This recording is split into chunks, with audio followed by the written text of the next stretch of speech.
Jae-hoon Kim was sitting in a $2 million Rolls-Royce, crying like a child, when he realized that all his billions couldn't protect him from the one thing he feared most: losing the woman he'd built his empire to save. The car was perfect. Obsidian black. Bulletproof glass. Custom leather interior that smelled like new money and desperate love. He'd spent 6 months designing it as the ultimate symbol of protection for his wife, Nala. But now, parked in his circular driveway with that massive red bow mocking him from the hood, the car felt like a coffin for every assumption he'd ever made about his marriage. His hands were shaking. His tailored suit was drenched in sweat, partly from the Lagos heat, partly from what he'd just discovered inside his mansion. 30 minutes ago, Jae-hoon had walked into his private office and found his wife with another man. Not just any man. A smooth-talking political operative named Chinedu Ekwueme, whose hand had been resting too comfortably near Nala's shoulder while she passionately argued with people on a laptop screen Jae-hoon couldn't see. The words Nala had screamed at him still echoed in his head. "Your money can't buy me purpose, Jae-hoon. It can only buy me a cage." But to understand how a tech billionaire ended up sobbing in a car worth more than most people's houses, watching his perfect surprise turn into his worst nightmare, we need to go back. Back to the moment Jae-hoon decided that love meant protection. Back to the 6 months of secret planning. Back to the morning everything started to unravel. Jae-hoon Kim hadn't always been a billionaire. 20 years ago, he'd been a broke Korean immigrant in Seoul, writing code in a cramped apartment and surviving on instant noodles. He'd built his logistics software company from nothing, sleeping in his office, sacrificing everything for success. By the time he turned 35, he was worth $1 billion. By 40, he'd quadrupled it. But none of that wealth meant anything until he met Nala at a tech conference in Accra, Ghana. She was different. Brilliant. Fierce. An African NGO director who looked at his billions like they were irrelevant, and saw only the man underneath. While other women at those conferences threw themselves at wealthy men, Nala had challenged him in a panel discussion about technology's role in developing nations, calling out his company's exploitative data practices without hesitation. He'd fallen in love with her fire that very day. They married 8 years ago in a modest ceremony that Jae-hoon wanted to make extravagant, and Nala insisted on keeping simple. "I don't need a spectacle," she told him. "I need a partner." They'd settled in Lagos, where Nala ran her community development programs and Jae-hoon managed his empire remotely. But there was always tension. A fundamental disconnect that Jae-hoon could never quite bridge. Nala refused his luxuries. Turned down the penthouse apartments, the private jets for her NGO work, the designer wardrobes. She drove that simple silver Mercedes sedan, the same car she'd owned when they met, and lived like someone who'd never married a billionaire at all. It drove Jae-hoon insane. He was a man who could buy anything, and the one person he wanted to spoil rejected every gift. "I don't need things, Jae-hoon," she'd say softly. "I need to make a difference." The breaking point came 3 months ago. Nala's NGO team had been working in a dangerous region when armed militants attacked a neighboring village. She'd been 30 miles away, but Jae-hoon had spent 12 hours in absolute terror, unable to reach her, imagining the worst. When she finally called, safe and unharmed, he'd broken down. "You can't keep doing this," he'd told her, his voice cracking. "These places are too dangerous. Let me fund your work from here. Please." "That's not how it works," Nala had replied quietly. "I can't change lives from behind a desk in Lagos." That night, Jae-hoon made a decision. If he couldn't stop her from going into dangerous places, he'd make sure she was protected when she did. Not bodyguards, she'd refused those before. Something she couldn't refuse. Something that would keep her safe without feeling like control. The idea came to him at 3 a.m., a car.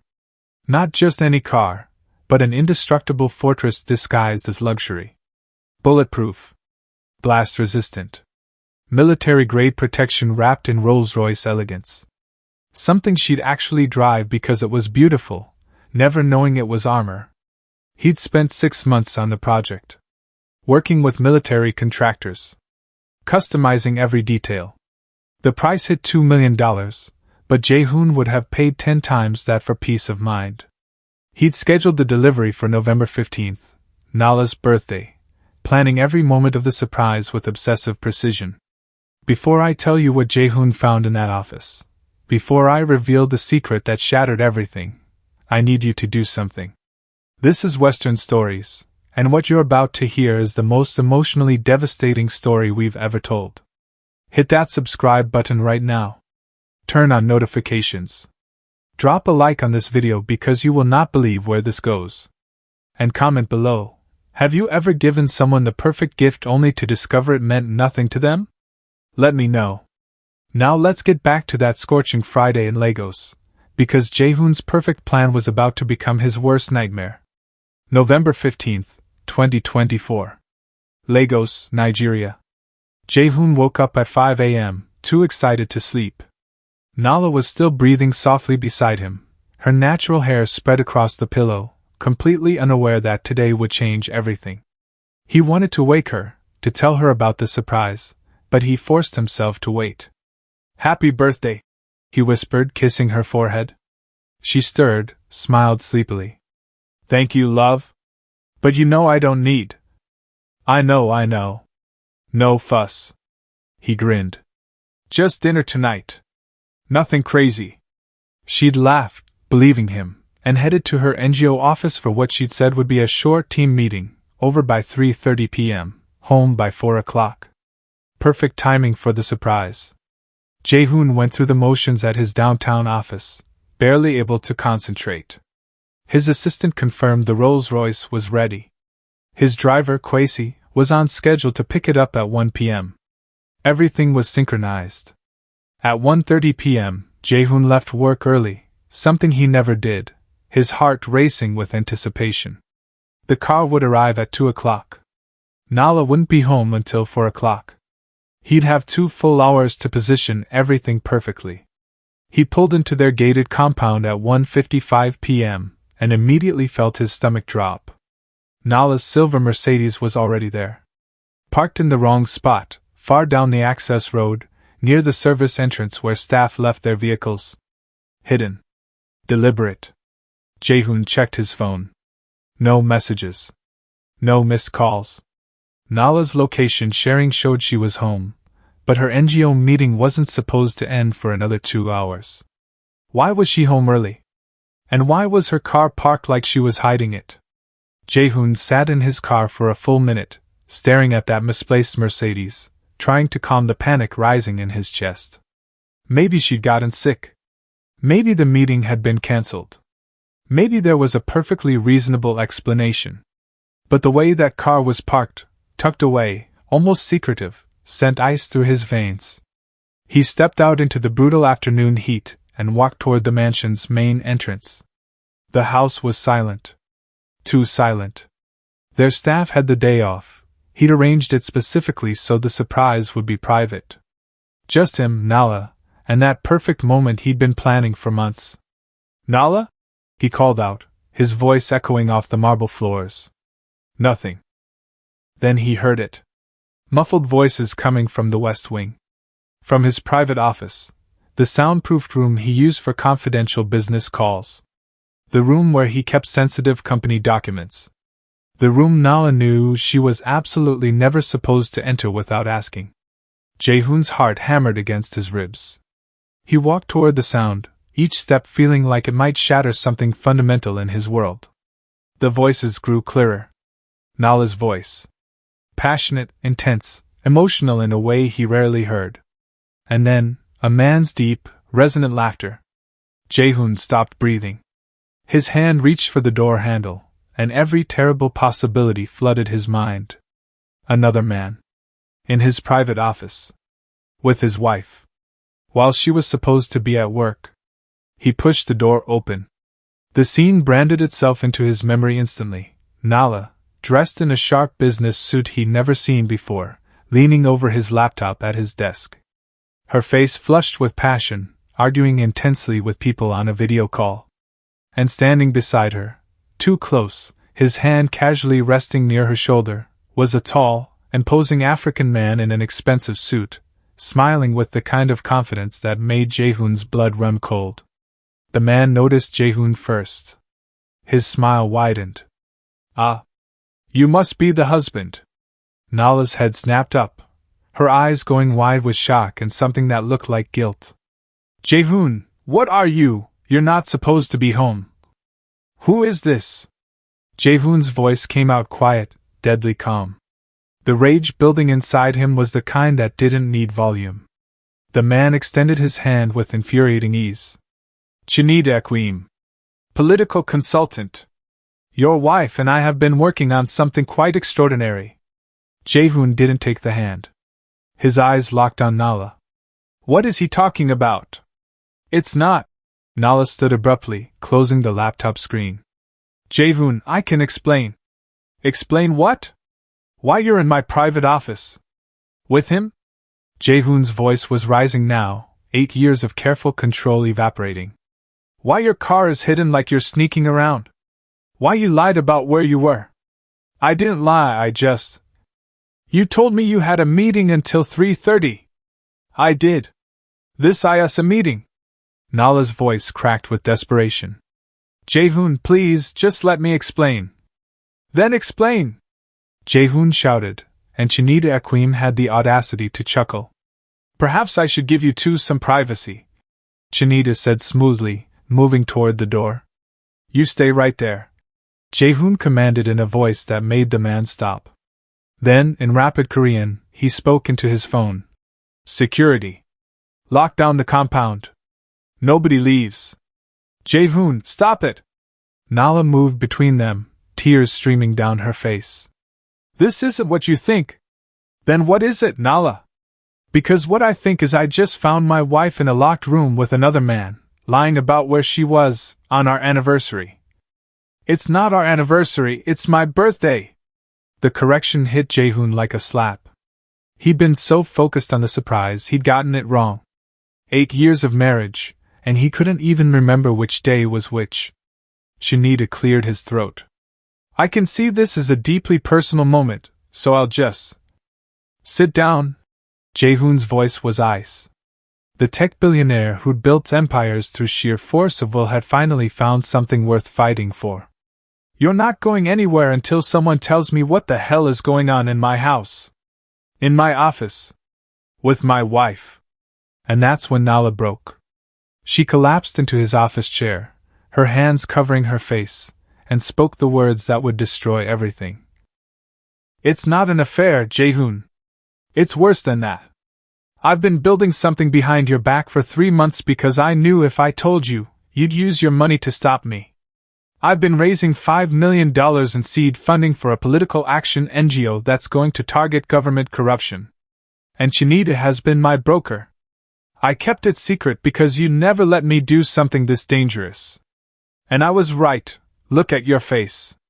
You're already trying to control it." The silence that followed was absolute. Jae-hoon stared at his wife, this woman he thought he knew, and realized he didn't know her at all. Outside, he could hear the faint sound of an engine. Kwesi arriving with the $2 million Rolls-Royce. The bulletproof symbol of his love and protection, arriving at the exact moment he discovered that his wife didn't want his protection at all. She wanted freedom. And she'd been willing to lie, to sneak, to betray his trust to get it. "Get out," Jae-hoon whispered to Chinedu. "Actually, I think we should." "Get out!" The roar came from somewhere primal, and even Chinedu Ekwueme had the sense to leave quickly. Alone with Nala, Jae-hoon walked to the window and saw it, the Rolls-Royce pulling into the circular drive, that massive red bow catching the sunlight, Kwesi carefully positioning it for the perfect reveal. And Jae-hoon started to cry. Not angry tears. Not betrayed tears. But the devastating, soul-crushing tears of a man who just realized that the woman he loved had built an entire secret life because she saw his love as a prison instead of a gift. "I bought you a car," he said, his voice breaking. "I spent 6 months designing it. Made it bulletproof because I'm terrified every time you go into those dangerous places. I wanted to protect you, Nala. That's all I've ever wanted." Nala stood, walked to the window, and saw the Rolls-Royce. Her hand went to her mouth. That's the problem, Jae-hoon, she whispered. You want to protect me. But I need you to believe in me. The first thing Jae-hoon did was nothing. He stood in the doorway of his private office, absolutely still, his face a perfect mask of control. This was the expression his competitors feared, the cold, calculating stillness that came before he dismantled entire companies with a single phone call. Chinedu Ekweme's smile faltered slightly.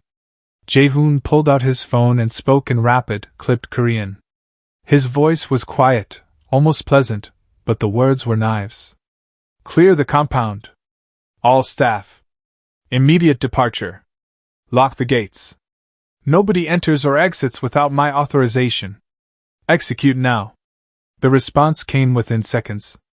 Yes, Chairman Kim. Nala's face went pale. She knew that tone.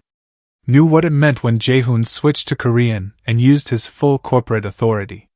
It meant someone was about to be destroyed. Jae-hoon, please, she started. He held up one finger. Not to her. Just one finger, and she went silent. Then he turned to Chinedu, and his voice dropped into English, soft, measured, each word precisely enunciated. Who are you? Chinedu's smile returned, wider now, infuriatingly confident. As I said, I'm Chinedu Ekwueme, political consultant. I've been working with your wife on a very important initiative. He gestured casually at the laptop. We were just concluding a rather crucial video conference with some international stakeholders when you... In my office. Jae-hoon's voice didn't rise. It didn't need to. In my private office. With my wife. Who told me she was somewhere else? Well, the nature of our work requires discretion. Discretion. Jae-hoon took one step into the room. Just one. But the temperature seemed to drop 10 degrees. You're standing in my home. In a room where I conduct billion-dollar negotiations. In a space my wife knows is absolutely off-limits to everyone, including her. And you're telling me about discretion? Chinedu's charm cracked slightly, but he recovered with impressive speed. I understand this looks unusual, Chairman Kim, but if you'll allow Nala to explain. I'm not talking to Nala. I'm talking to you. Another step. What gives you the right to be in my house? Your wife invited me. Chinedu's tone shifted, becoming harder, more challenging. We have business to conclude. Important business that frankly doesn't concern. Doesn't concern me? Jae-hoon's laugh was hollow, terrifying. In my house. My office. My wife. Doesn't concern me? Jae-hoon, stop! Nala moved between them, her hands raised like she was separating two animals about to attack. This is exactly why I didn't tell you. Look at you, you're not even asking what's happening, you're just assuming. I'm assuming, Jae-hoon said slowly, his eyes never leaving Chinedu, that a man I've never met is standing too close to my wife, in a locked room, while she's supposed to be somewhere else. What exactly should I be assuming, Nala? Chinedu chuckled, actually chuckled, and that sound nearly broke Jae-hoon's control. Chairman Kim, your wife is a brilliant woman with ambitions that extend far beyond. Get out. Jae-hoon's voice was barely a whisper. I don't think I will. Not until. Chinedu, please. Nala grabbed his arm, her voice desperate. Please just go. I'll handle this. I'll call you later. Chinedu looked at her, then at Jae-hoon, then back at her. His smile returned, knowing, almost pitying. Of course. I can see you need time to help your husband understand the reality of your situation. He picked up his briefcase with deliberate slowness. I'll be at the hotel. Call me when you're ready to proceed with the funding. He walked toward the door, and as he passed Jae-hoon, he paused. Lovely home, by the way. Very impressive. Then he was gone, and Jae-hoon was left standing in his violated office, watching his wife's face crumble with guilt, hearing the echo of that man's footsteps on his marble floors, feeling the complete and utter loss of control over his own life. Outside, through the window, the $2 million Rolls-Royce sat in the driveway like a monument to his failure to understand what his wife actually needed. The door closed behind Chinedu, and Nala collapsed into Jae-hoon's leather office chair like a puppet with cut strings. Her hands covered her face, and the sound that came out was somewhere between a sob and a scream of frustration. "It's called the Phoenix Initiative," she said through her fingers, her voice muffled and broken. "A political action NGO. 3 months of planning. 3 months of building relationships, securing preliminary commitments, researching targets." She looked up at him, mascara running down her cheeks. "That video call you interrupted? That was the final pitch. $5 million in seed funding from international donors who believe in what we're trying to do." Jae-hoon stood frozen, processing words that made no sense. "Political action? Nala, you run a community development NGO. You build wells and fund schools. I build band-aids." She stood abruptly, her voice rising with a passion he'd never heard before. "I put tiny band-aids on massive wounds while the people causing those wounds get richer and more powerful every single day. The Phoenix Initiative is different. We're going after local government corruption directly. Exposing officials. Funding investigative journalism. Supporting reform candidates. Actually changing the system instead of just treating its symptoms. $5 million. Jae-hoon's voice was hollow. "You need $5 million? Nala laughed bitterly. "You're a billionaire, Jae-hoon. I know $5 million is nothing to you. That's not the point." "Then what is the point?" He moved closer, his hands shaking. "Because from where I'm standing, my wife just told me she's been running a secret operation for 3 months. 3 months, Nala? 90 days of lying to me." "I didn't lie, I just—" "You just what? Hid an entire political organization from your husband? Met with strange men in my private office? Used Chinedu Ekwueme, a man I've never heard of, never met, never vetted, as your broker for something involving millions of dollars?" His voice cracked. "That's not lying? I knew you'd react like this," Nala shouted. "This is exactly why I couldn't tell you. Because you don't see an ambitious project, you see danger. You don't see my purpose, you see something you need to control. Because it is dangerous." Jae-hoon roared, and the sound shocked them both. He never shouted. Never lost control. Political reform in West Africa? Exposing corrupt officials? Nala, people disappear for less than that. People get killed for what you're describing. So I should just do nothing? Just keep running my safe little NGO while the country burns? Yes. The word tore out of him. Yes, if it keeps you alive. If it keeps you safe. Nala stared at him, and something in her expression shifted from anger to something worse, pity. You don't get it. You'll never get it. This isn't about money or safety or any of the things you can buy with your billions. This is about meaning, Jae-hoon. This is about doing something that actually matters. And our marriage doesn't matter? His voice broke completely. 8 years together doesn't matter enough to tell me the truth? I couldn't tell you. Nala's tears came faster now. Because 2 months ago, when I mentioned wanting to get more involved in policy work, just mentioned it, you immediately offered to buy me a think tank. To fund a research institute. To give me something safe and prestigious and utterly meaningless. You didn't ask what I wanted. You tried to buy me out of wanting it. Jae-hoon remembered that conversation. Remembered thinking he was being supportive, generous. So you went behind my back. He whispered. Found Chinedu. Built this Phoenix initiative in secret. Raised $5 million from strangers. All while I was... He couldn't finish the sentence. While you were what? Nala challenged. While I was designing a bulletproof car to protect you. The words came out barely audible. While I was trying to give you safety because I'm terrified every single day that something will happen to you. Nala's face crumpled. She walked to the window and saw the Rolls-Royce for the first time in daylight. The red bow. The perfect positioning. The symbol of everything wrong between them.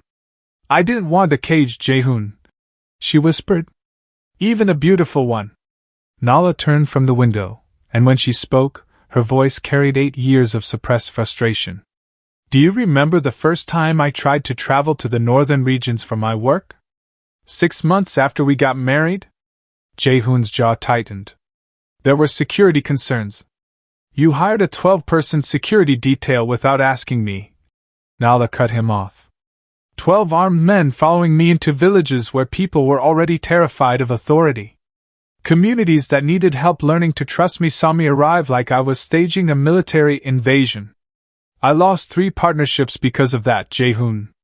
3 organizations that could have changed lives. I was protecting you. You were controlling me. Her voice rose, cracking with emotion. And when I asked you to pull the security team, you refused. Said it was non-negotiable. So I had to choose between my work and your peace of mind, and I chose your peace of mind because I loved you. I gave up projects. Turned down opportunities. Made myself smaller and smaller until I fit inside the box you built for me. Jae-hoon felt like he'd been punched. That's not fair. I never asked you to stop working. You didn't have to ask. You just made it impossible. Nala grabbed her phone, scrolling frantically. Last year, I was invited to speak at a summit in Abuja. You remember what you did? He did remember. I offered to send the jet. You offered to send the jet, upgrade my hotel to a secured compound, and assign bodyguards to every session. You turned a professional opportunity into a fortress operation. So I said no. I turned it down because I couldn't face another event where I'm not Nala the NGO director. I'm the billionaire's wife who needs protection. Because you do need protection. Jae-hoon's hands clenched into fists. This country, this region, Nala, 3 aid workers were kidnapped last month. 2 months ago, a journalist investigating corruption was found dead. These aren't theoretical dangers. I know the dangers, she screamed. I live here. I work here. I understand the risks better than you do from your air-conditioned office tower. But you know what's worse than danger, Jae-hoon? Irrelevance. Uselessness. Spending every day knowing you're capable of changing lives but you're trapped in a mansion because your husband's money has built walls you can't climb. The words hung between them like shattered glass. Is that what I am to you? Jae-hoon's voice was barely a whisper. A jailer? Nala's tears fell freely now. You're my husband. And I love you. But loving you has cost me every dream I had before I met you. The Phoenix Initiative? That's not rebellion, Jae-hoon. It's survival. It's me trying to remember who I was before I became your wife, before your billions turned me into someone whose biggest accomplishment is attending charity galas and smiling for photographs. She walked to the window, placing her hand on the glass, looking at the Rolls-Royce that represented everything wrong between them. That car out there? It's beautiful. It's thoughtful. It probably costs more than most people make in a lifetime. Her voice cracked. And it's the most devastating gift you could have given me. Because it proves you still don't understand. Your money can buy a bulletproof car, Jae-hoon. It can buy security teams and fortified compounds and every luxury imaginable. But it can't buy me purpose. It can't buy me the feeling that my life matters beyond being protected and provided for. She turned to face him, and the look in her eyes destroyed him. I don't want to be safe, Jae-hoon. I want to be necessary. Jae-hoon walked to his desk and sat down heavily, his billion-dollar empire suddenly feeling worthless. When he spoke, his voice was so quiet Nala had to move closer to hear him. It's not just a car, he said, staring at his hands. The Rolls-Royce outside. I didn't buy it because I wanted you to have luxury. I bought it because I couldn't sleep. Nala's breath caught. 6 months ago, you went to that village near the border. The one with the water crisis. You remember? He looked up at her, his eyes red. I tracked your location on my phone the entire day. Watched that little dot move through areas I'd researched, areas where kidnappings happen, where violence is common. And I was in my office, in meetings worth hundreds of millions of dollars, and all I could think was that if something happened to you, all my money would be meaningless. Jae-hoon. Let me finish. His voice cracked. That night you came home excited. Talking about the children you'd met, the difference the new well would make. You were radiant. And I was traumatized. I couldn't tell you that I'd spent 8 hours imagining your death in 1,000 different ways. He stood and walked to the window, looking at the car. So I called military contractors. The same companies that build vehicles for presidents and diplomats. I told them I needed something that could survive anything, bullets, explosions, attacks. But it had to look beautiful because my wife would never accept it if it looked like an armored truck.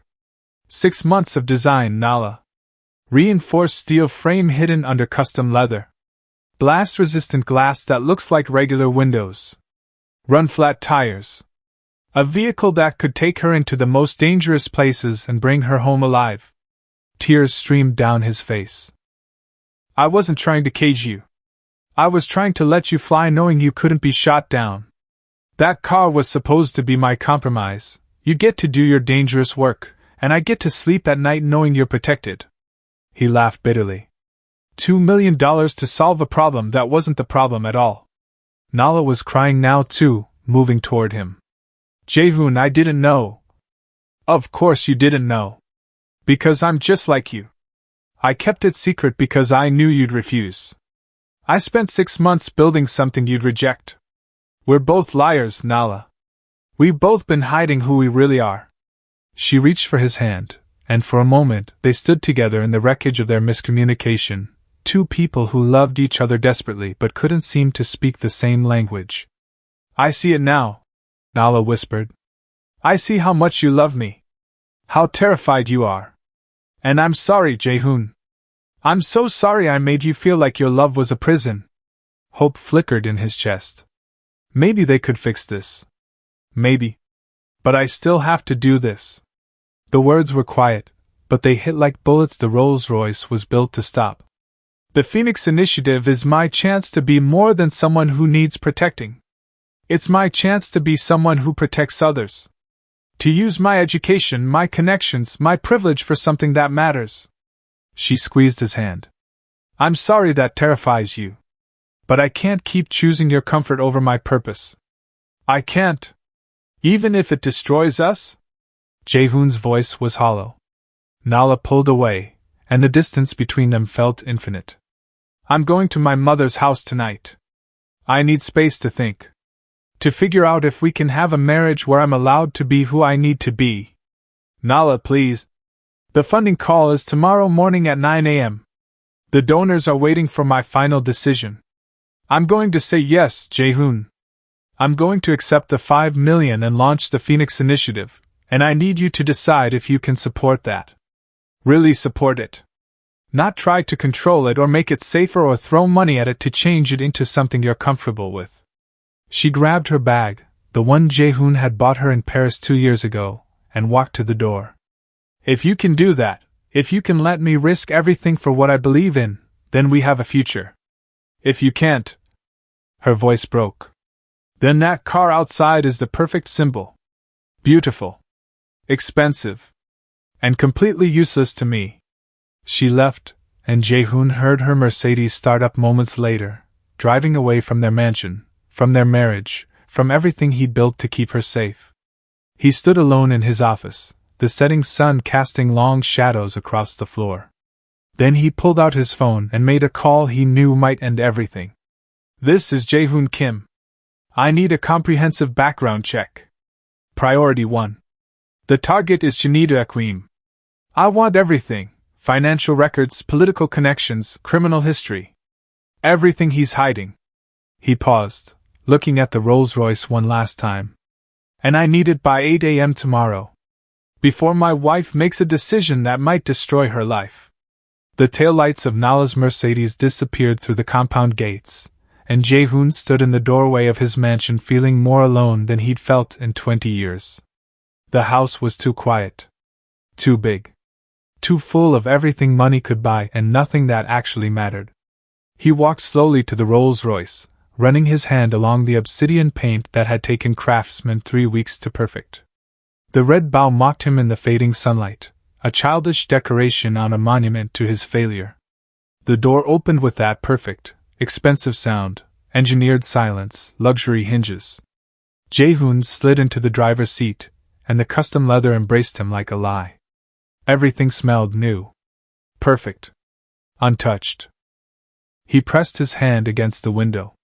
Blast-resistant glass, 3 inches thick, capable of stopping armor-piercing rounds. He'd watched the demonstration video a dozen times, mesmerized by the way bullets shattered against it like rain. Protection. Safety. Security. All of it meaningless. Jae-hoon's hand moved to the steering wheel, and he gripped it until his knuckles went white. This car was supposed to be the answer. The solution that let Nala be brave while keeping her safe. Instead, it was a $2 million confession that he never understood his wife at all. A sob broke free from his chest, raw, ugly, the kind of sound billionaires weren't supposed to make. He'd built a tech empire from nothing. Negotiated deals with Fortune 500 companies. Outmaneuvered competitors who'd tried to destroy him. But he couldn't figure out how to love his wife without suffocating her. His phone buzzed. A text from his assistant. Chairman Kim, is everything all right? Staff reported unusual security protocols.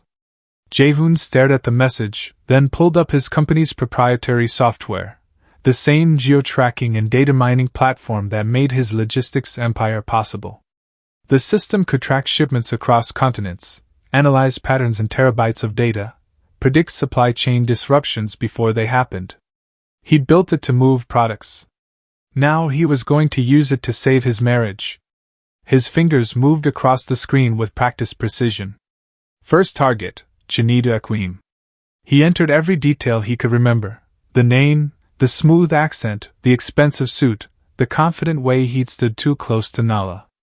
The system began pulling data from public records, social media, financial databases, news archives. Within seconds, preliminary results started populating. Chinedu Ekwueme, age 47, political consultant based in Abuja. Multiple government contracts. Connections to 3 different political parties. Jae-hoon's jaw tightened. A man who worked for everyone worked for no one. He activated the deep dive protocols, the tools he usually reserved for vetting major business partners. Credit history. Property records. Shell companies. The system would take hours to compile everything, but it would find whatever Chinedu was hiding. Second target, the Phoenix Initiative. Nala had said it was 3 months old, focused on government reform, seeking $5 million in funding. He typed the name and watched the search begin. Nothing appeared immediately. No registration. No public filings. No social media presence. That was wrong.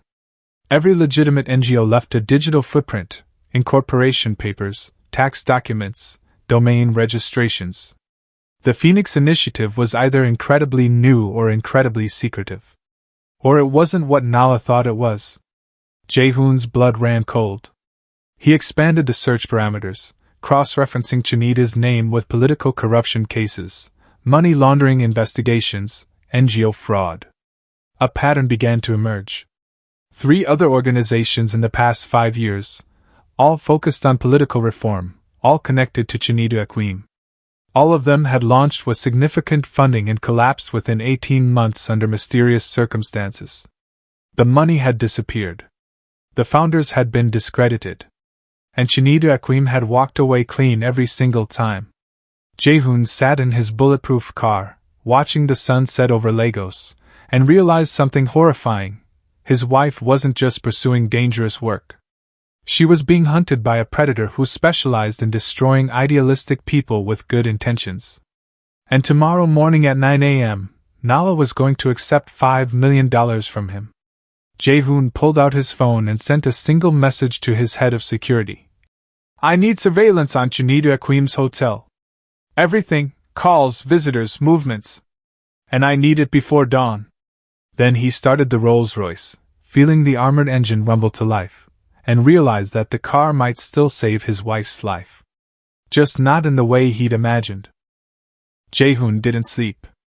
He sat in his home office, the same room where he'd discovered Nala with Chinedu, watching data streams populate across 3 monitors. His company's software was relentless, pulling information from sources most people didn't know existed. At 3:47 a.m., his phone buzzed. A text from Marcus Chin, his head of security. "You need to see this. Sending encrypted file now." The file appeared on his screen. Surveillance photos from Chinedu's hotel. The first image showed Chinedu in the lobby, shaking hands with a man Jae-hoon recognized immediately, Senator Adebayo Okonkwo, currently under investigation for embezzling education funds. The second photo showed Chinedu entering a private suite with two other men. Jae-hoon ran their faces through his recognition software. Both had connections to money laundering operations. The third photo made his blood run cold. A briefcase exchange. Clear as day. Marcus's follow-up text arrived. "Audio confirms what you suspected. Chinedu's been running this con for years. The Phoenix Initiative is a front." Jae-hoon clicked the audio file, his hands shaking. Chinedu's smooth voice filled the room. "The beauty of using Nala Kim is her reputation is spotless. Married to a tech billionaire, runs a legitimate NGO, no political ties. When the Phoenix Initiative launches with her as the face, every donor in the country will trust it. We can move 15 million through it in the first year alone, and she'll never know the difference." Another voice, rougher. "What if she figures it out?" Chinedu laughed. "She won't. She's too idealistic. Too desperate to make a difference.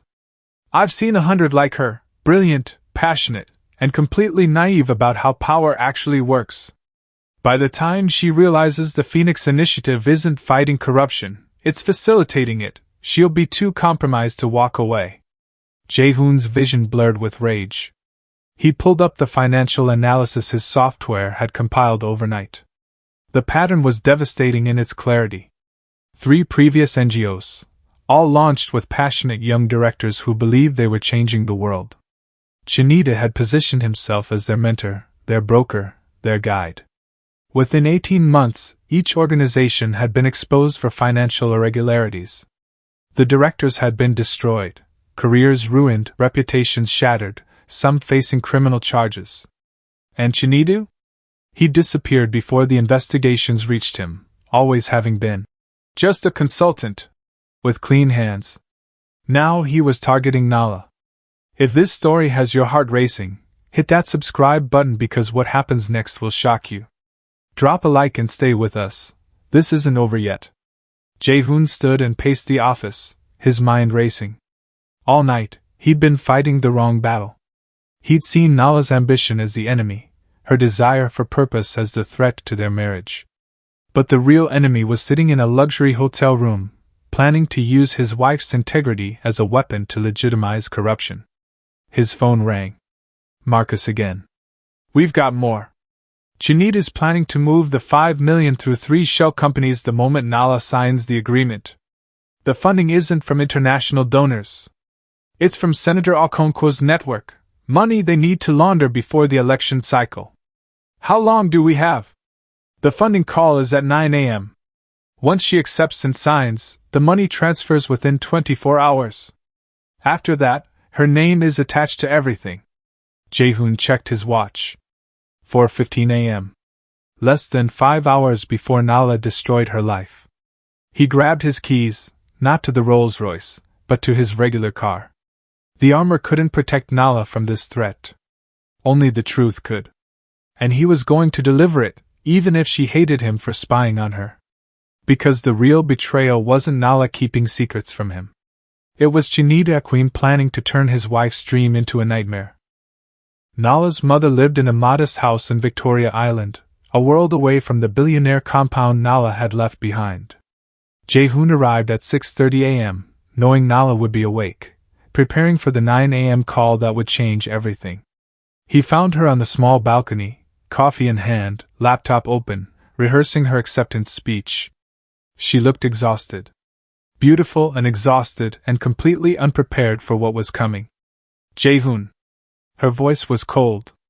"What are you doing here? I need you to look at something before you make that call.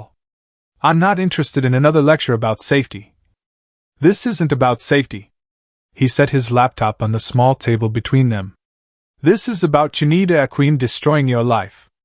Nala's eyes flashed with anger. You have no right. I have evidence. His voice was steady, not controlling, just urgent. Financial records. Surveillance footage. Audio recordings. Please, Nala. Just look. She stood abruptly. You spied on me? You actually had me followed? Not you. Him. Jae-hoon opened the first file. I spent all night investigating Chinedu because something felt wrong. And I was right. You had no right. Her voice cracked. This is exactly what I'm talking about. You can't let me make my own decisions, you have to interfere. Nala, he's a con artist. Jae-hoon played the audio file. Listen. Please. Chinedu's voice filled the morning air. The beauty of using Nala Kim is her reputation is spotless. We can move 15 million through it in the first year alone, and she'll never know the difference. Nala's face went white. She's too idealistic. Too desperate to make a difference. Chinedu's laugh was casual, cruel. By the time she realizes the Phoenix Initiative isn't fighting corruption, it's facilitating it, she'll be too compromised to walk away. The coffee mug slipped from Nala's hand and shattered on the balcony floor. No. Her voice was barely a whisper. No, that's not, he wouldn't. Jae-hoon pulled up the financial records. 3 other NGOs in the past 5 years. Same pattern. Chinedu positions himself as a mentor, helps passionate directors launch political organizations, then uses them to launder money for corrupt politicians. The directors get destroyed. Chinedu walks away clean. He showed her the photos. Chinedu with Senator Okonkwo. The briefcase exchange. The documented shell companies. The 5 million isn't from international donors, Nala. It's dirty money from the same corrupt officials you want to fight. They're going to use the Phoenix Initiative, use you, to legitimize their funds. And when it all collapses, your name will be the one attached to the fraud. Nala sank into her chair, her hands shaking. I vetted him. I did research. He's good at this. He's been doing it for years. Jae-hoon knelt beside her chair. I'm not showing you this to control you. I'm showing you this because you deserve the truth before you sign your name to something that will destroy you. Before we continue, I need to ask you something. If you're feeling what Nala's feeling right now, that crushing moment when someone you trusted betrays you, hit that subscribe button. Because this story isn't just entertainment. It's about real pain, real manipulation, real people getting used by those they trust. Turn on notifications so you never miss these powerful stories. And I need you to comment right now. Have you ever been betrayed by someone who pretended to support your dreams? Someone who made you believe they were helping when they were actually using you? Tell me your story. Let's build a community where we support each other through these moments. And here's the hard question. If you were Nala right now, would you forgive Jae-hoon for spying, or would the violation of trust be too much? Drop your answer below because I genuinely want to know what you would do. Tears streamed down Nala's face as she clicked through the evidence. I was so sure. I thought I was finally doing something that mattered. You were. You are. Jae-hoon took her hands. But Chinedu saw your passion and turned it into a weapon. That's not your failure, Nala. That's his evil. She looked at the surveillance photos again. Chinedu's confident smile, the briefcase full of dirty money, the network of corruption he'd built using people just like her. 3 months of planning. 3 months of hope. 3 months of believing she'd found someone who understood her mission. All of it built on lies. The call is in 2 hours. Nala whispered, her voice breaking. I was going to say yes. I was going to accept the money and launch the Phoenix Initiative, and I would have destroyed everything. My reputation, your business, our marriage, all of it. But you didn't. Jae-hoon squeezed her hands. Because you're here. Because I'm here. Because we're finally being honest with each other. She looked up at him, mascara running down her cheeks, and for the first time since he'd found her in his office, he saw his wife truly see him. Not as a controlling husband. Not as a billionaire with an agenda. but as a man who loved her enough to spend all night fighting for her future. "I'm sorry I didn't trust you," she whispered. "I'm sorry I tried to cage you instead of believing in you." He wiped her tears with his thumb. "And I'm sorry it took almost losing you to understand that protecting you means supporting your purpose, not suffocating it." The question hung between them: could they survive this? Could a marriage built on such fundamental misunderstanding be rebuilt on truth? Outside, the Lagos morning was just beginning. Inside, two people were finally learning how to save each other. At 8:45 a.m., Nala sent a single email to the international donors, waiting for her acceptance. "After careful consideration, I must decline the funding for the Phoenix Initiative. This project will not move forward under the current structure." Chinedu called 17 times in the next hour. She blocked his number after the third voicemail, where his smooth charm had twisted into barely concealed threats. By noon, Jae-hoon and Nala were standing in the driveway of their mansion, staring at the Rolls-Royce that had started this entire crisis. The red bow was wilted now, sagging in the Lagos heat, but somehow that made it more honest. "We should probably return it," Nala said quietly. "No." Jae-hoon took her hand. "We're keeping it." She looked at him, surprised. "Not as a symbol of my control," he continued, "but as a reminder of what almost destroyed us. Every time you drive it, if you choose to drive it, I want you to remember that I spent 6 months building armor when what you needed was trust." Nala's eyes filled with tears. "And I'll remember that I spent 3 months building secrets when what we needed was honesty." They stood there for a long moment, then Jae-hoon spoke the words he should have said years ago. "I'm sorry, Nala. I'm sorry I tried to protect you from the world instead of preparing you to change it. I'm sorry I used my money as a weapon to control your choices instead of a tool to support your vision. And I'm sorry it took almost losing you to understand that loving you means believing in you, even when I'm terrified." Nala squeezed his hand. "I'm sorry I didn't trust you enough to tell you the truth. I'm sorry I saw your fear as control instead of love. And I'm sorry I let someone like Chinedu manipulate me because I was so desperate to prove I didn't need you that I almost destroyed us both." They decided to hold a private ceremony right there, in the driveway, with only the Rolls-Royce as witness. No guests. No elaborate vows. Just two people promising to rebuild. "I want to launch the Phoenix Initiative," Nala said. "The real version. With legitimate funding, transparent operations, and you as my partner, not my protector." "I want to help you," Jae-hoon replied. "Not by controlling it or making it safe, but by using my resources to make your vision possible. And I need you to promise you'll tell me when things get dangerous, so we can face the risks together instead of you facing them alone. I promise radical honesty. I promise radical trust." They kissed, and somewhere in that kiss was the marriage they should have had all along, built not on protection or independence, but on partnership.